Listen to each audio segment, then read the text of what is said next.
starting to get, since they have made YouTube shorts 3 minutes long, and Facebook Reels are, minute and a half. But I go ahead and do video on there anyway. And then, the TikTok. Um, I basically went all vertical. I'm not real crazy about it, but I've basically gone all vertical. And I'm going to give that a shot for a while. I don't know how long it's going to be, because with going vertical on YouTube, and going to shorts, you have to get 10 million views in 90 days. That's gonna be tough. It's gonna be tough. But I'm not all about the views. I'm more about helping you find your next barbecue plate. So let me show you my bald head. It's a little warm out here. So this is what I want to talk about today. All right, barbecue legends versus the weekend warriors, the mom and pops, the little guys. All right. So I've noticed this as I've been going around places the last few years, last couple years, that some of the little hole in the wall places that are just a one-off joint, the owners are there a lot of times. You would think that you would have less, what's the word I'm looking for? Consistency. You'd have less consistency there because they, maybe if one of the owners are sick and it's like somebody else cooking that weekend. My thoughts on that is this. What I found to be the truth is that most of the time you have better consistency with a mom and pop place, because generally they're there, they're cooking, they're doing everything top to bottom. Okay. And the problem with a bigger place that's been around a long time, those people have made their money and they've kind of started to hand it off to other people. And I don't blame them. I mean, that's when you're going into business for yourself, the goal is to not have to work all the time. I mean, it is for most people. So I can't say I blame them, and those places have earned their spot. But let's take, for instance, something I've noticed, and I got to bring it up. I just got to bring it up, okay? Big Bob Gibson's, freaking legendary. I mean, no doubt about it. Everybody you talk to that knows anything about barbecue in Alabama knows about Big Bob Gibson's. But I find the situation with them to be, I don't want to make it like they're lying or anything. I just find it a little bit, what's up, Bowen boy? Glad to have you. So I find it to be a little bit disingenuous. And the reason I say that is because, like, they got a competition team for Lamar Jackson. I'm not real sure I know what that means. Like that. Where I really look bald. I'm pretty bald anyway. So, I'm not sure. I'm not sure who Lamar Jackson is. What my Hank? I don't know what to do, brother. So anyway, they go to all these competitions and they win and they bring home these trophies and all this stuff. And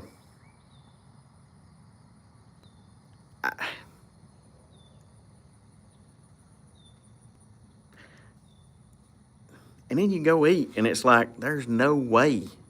But does it not seem, I mean, to me, like you ought to have a different team name. If that's not what you're putting in your restaurant. Whereas I go to somewhere, where it's just a one or two or three person team, and you're getting something similar to what I would make in the backyard. You're getting something that tastes like somebody really took their time with it. Um,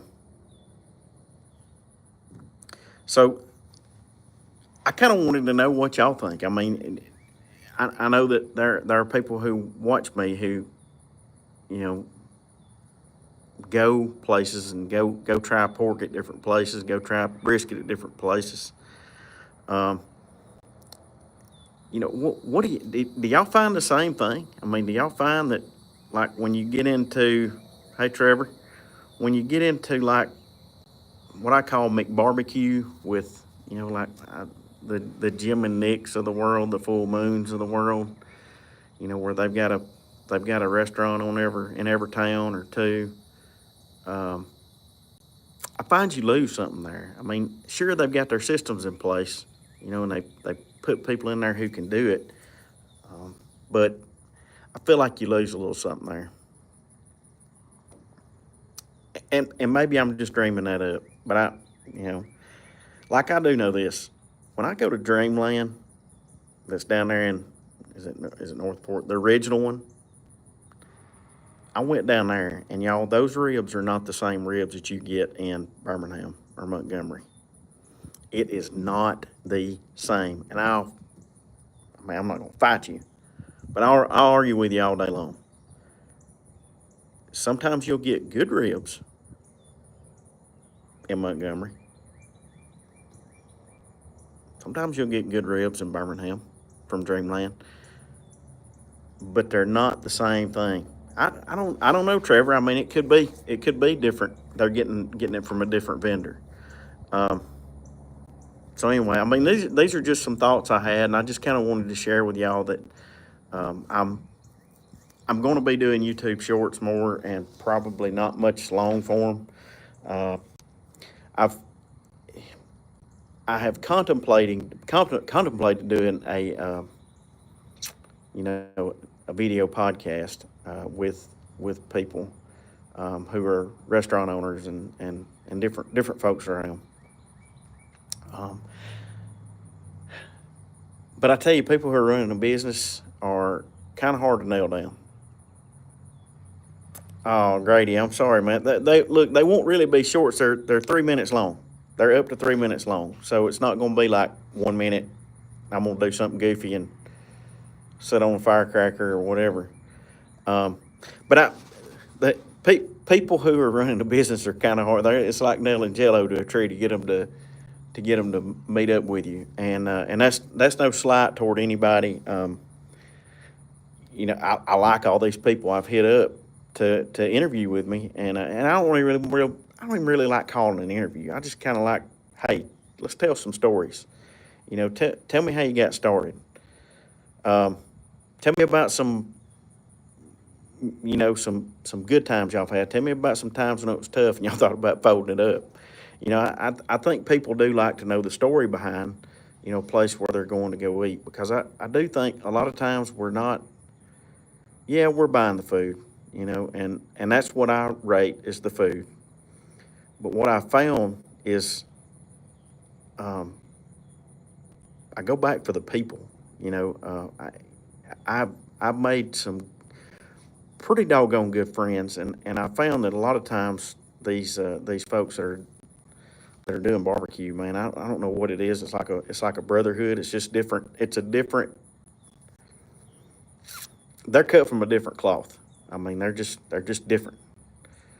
So yeah, Grady, I have to be careful.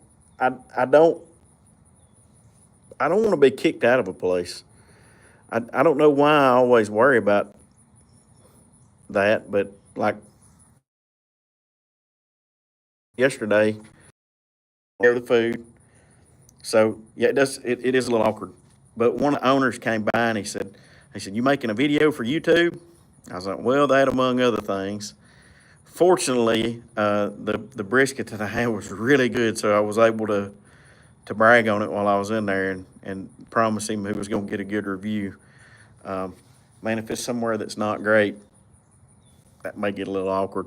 And I am I am a guest there, and you know, so and maybe I should be asking for permission. I don't know. If I guess if I start feeling like I got to ask for permission, I'll always get it to go and just sit there and do it in my car. Um, so anyway, and I feel like a lot of times like YouTube is almost an afterthought. I know I've got people who jump on here and watch, but most of my people who are watching are on Facebook.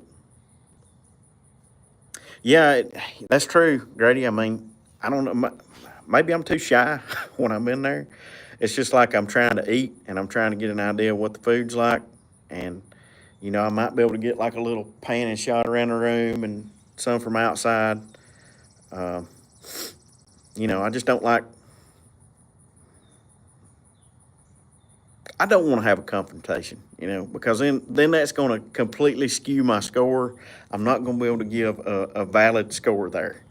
Because if somebody asks me to leave and not video in there, that score is going to be low. I don't care what the food was like. They're going if they're going to ask me not to video, I'm afraid and they're well within their rights to do so. I mean, it's a private place. All right. I don't know when I'll go back. I went to Lisa's a long time ago. Like it was when I had a different channel than this. It wasn't even called Southern Grub and Glory. It was like I did Bama barbecue reviews at first. Um, Probably go back and hit up Lisa's again. I just don't know when I'm gonna be able to. Yeah, Trevor, I think most of them wouldn't mind. Now this fella yesterday, his name's Denny. He's one of the owners over at Boondocks. Which, by the way, y'all, if you haven't seen that video, holy cow! I'll be honest, that brisket when I first saw it, it didn't look like much. It was top notch. It's right up there with the best I've had, and you know. But now, like when I get a nice dude, I start putting a number on it. A nine is a nine. I go ahead and put that point something on there. But I got to be honest, I don't. It's when you get to that level, it's dang good. Yeah, Grady, I actually, yes, rated out of 10. I have not even heard of Chops. I've been over there to Central, Rendezvous. I'm trying to think of where else I've been. I've been to a few places in Memphis. Um, Rendezvous probably bad close to my favorite ribs. I just like them. Oh yeah, yep, yep. That's right. You did. You did. But anyway, I'm at like 14 minutes and I hadn't said much of anything. Um, I'm just I don't remember what I was telling you, Trevor. Trevor, you review barbecue or what you doing on YouTube? So anyway, I go eat other places. This guy over there, we struck up a pretty long conversation, and they were super nice people. I mean, they were just friendly from the time I went in, from the time I came in, to the time I left. And sometimes that happens, and I think, do they recognize me? And I mean, it's not. Yeah, I promise y'all, I'm like the least famous person ever. Uh, it's a lot. Man, people who are religious about their barbecue, they will get in the car and go. I mean, like, and I've had a couple of situations where people have told me I'm wrong. Like they send me a message and say, "Hey, we drove all the way to so and so, and these ribs sucked." Kind of felt bad about it, but it was like, well, they were good today. I went. I know that, and then also, the fact that barbecue is really subjective too. Um, Everybody's got their own opinion of it. It's okay if y'all's are wrong and mine's right. No, I mean, I know what I like. I'm not trained. I had a long conversation with a guy out of Huntsville the other day that I was like, what do you think about me going and getting that Kansas City, whatever it is, getting that certification to be an actual judge? And he was like, don't do it. I was like, why not? He said, it'll change the way you talk and it'll change the way you do things. Don't do it. Just keep doing what you're doing. So I'm going to take his advice and just keep doing what I'm doing, keep having fun. So anyway, y'all, we're at 16 and a half minutes. I'm going to jump off here. Grady, Trevor, everybody that's watching, I appreciate it. Everybody that's watching later, I appreciate y'all too. I'm wanting to start doing some more things on YouTube, just because I like YouTube. I'm a YouTube-aholic. I'm not ashamed to admit it. I'm okay. Maybe I'm a little bit ashamed to admit it, but I got another channel. I don't post anything there, but I got another channel that kind of keeps my algorithm straight for the things that I like to watch. Yes, that's true. I do like what I like. But anyway, hey, y'all have a good rest of the week. It's warm, but it's actually kind of nice outside in the shade. Oh, yeah, AG's. I feel like Sam Smokehouse in Fayette has got EG's beat on chicken. But I feel like EG's has got everybody beat on everything else. I take that back. Got everybody beat's a bad way to say it. I think I know EG's is my favorite on brisket, pork, and ribs. Oh gosh, that pork belly, don't even get me started. That pork belly is like eating candy. I think Russell's just right there with him. I think Hootenanny's right there with him. Now that I've been over to Boondocks, I think on brisket they're right there with him. I tell you a place I really like to go is over at Creekside in Pelham. I think I gave them a 9 something on their pork, but it was like in the 8s on everything else. But they're them grits, y'all. If you go to Creekside in Pelham, get grits. I promise. They're awesome. Anyway, y'all have a great week. Appreciate you. I'll see y'all on the next one. Yeah, Grady, go hit them up, man. Can't go wrong. Pretty dang good.